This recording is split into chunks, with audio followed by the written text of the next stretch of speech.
Come vi avevo riportato all'inizio dell'anno, nel 2021 vedremo l'auto elettrica più economica sul mercato in Europa. Infatti oggi parliamo di Dacia Spring Electric.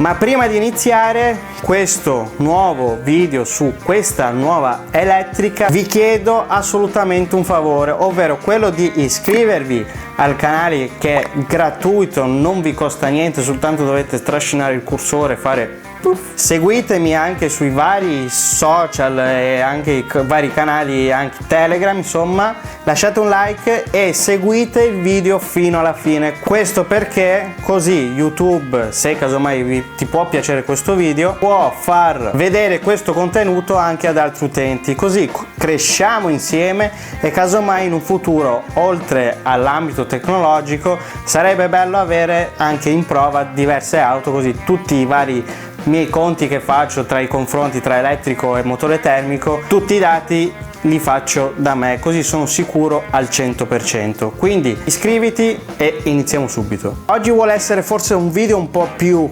classico, un po' più soft rispetto anche agli altri video passati che sono stati un po' under pressure. Tra l'altro il video che vi ho citato prima ve lo lascio qua sopra nelle schede se casomai ve lo siete persi, così andate a vedere anche le altre auto elettriche che dovrebbero essere presenti in questo 2021. Ma oggi parliamo della Dacia Spring Electric. Come ben molti di voi sanno, sono uscite le prime prove delle varie testate giornalistiche di questa nuova auto, che tra l'altro è già prenotabile ma sarà disponibile nel mercato italiano a partire da settembre. E tra le varie impressioni o prime impressioni di questa nuova elettrica economica, anche a me sono sembrate molto buone. Dopo questi video che ho visto, come anche voi immagino, come ho detto prima, può essere che quei dubbi che sono sorti all'inizio, quando la stessa Dacia aveva fatto uscire la notizia di questa nuova auto, come ad esempio il prezzo, se effettivamente mai sarà economica, o anche l'autonomia, forse con queste piccole prove si sono un po' placate. E tra l'altro prendiamoli un po' con le pinze questi dati, perché questa auto, come hanno detto giustamente, sarà protagonista soprattutto per il car sharing, quindi può essere che sia leggermente diversa, anche qualcosa in più rispetto a, diciamo, questo prototipo che hanno provato rispetto all'effettiva auto che sarà emessa nel mercato. Volevo parlare con voi un po' di consumi, perché mi è rimasta un po' qua appena ho visto i vari video e non sono riuscito a trattenermi a fare i miei soliti calcoli. Ovviamente questi calcoli sono molto approssimativi rispetto agli altri paragoni che ho fatto precedentemente, come per esempio la Fiat 500 elettrica o benzina, o percorsa elettrica o benzina, o anche la Twingo. Quindi prendiamoli veramente con le pinze. Ma tra le varie prove che sono state fatte, credo anche molto velocemente, visto che era un primo contatto, diciamo che la media approssimativa che sono riuscito a prendere con le varie appunto test drive, quindi diciamo che ho fatto quasi una media tra urbano, statale e autostrada, è uscita una media di consumi di 16,6 kWh ogni 100 km. E vi ricordo che la batteria di questa nuova Dacia è di 27,4 kWh, che consentirebbe quindi un'autonomia di circa 165 km in questo, diciamo, ciclo misto tra sempre città,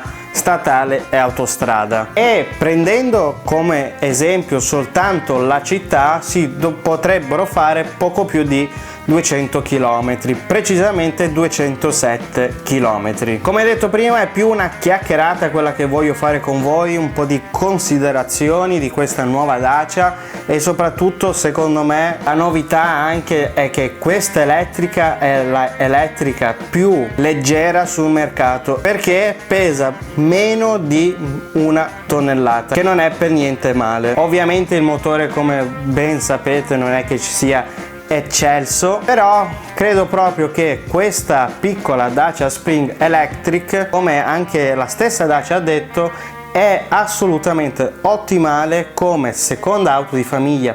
prettamente di utilizzo cittadino, ma anche forse secondo me con quella piccola gita fuori porta nel weekend su un centinaio di chilometri. Una delle cose che mi ha stupito di più da quello che ho potuto vedere è come a questo prezzo si possa avere tutto quel comfort che si ha e tutti quegli strumenti essenziali di uso quotidiano per semplicemente la vita quotidiana. Immagino anche la maggior parte delle persone che hanno sempre, e sto parlando di una seconda auto di famiglia, che la utilizzano per esempio casa lavoro o casa tempo libero. Sono sempre gli stessi discorsi che ho fatto anche nelle varie comparazioni, quindi come vi ho detto prima Fiat 500, Opel Corsa E e la Twingo, che si prestano benissimo con la nuova Dacia Spring. Sicuramente per quei 1000-1400 euro in più conviene la versione Plus, dove avete l'infotainment che da quello che ho visto addirittura secondo me funziona meglio rispetto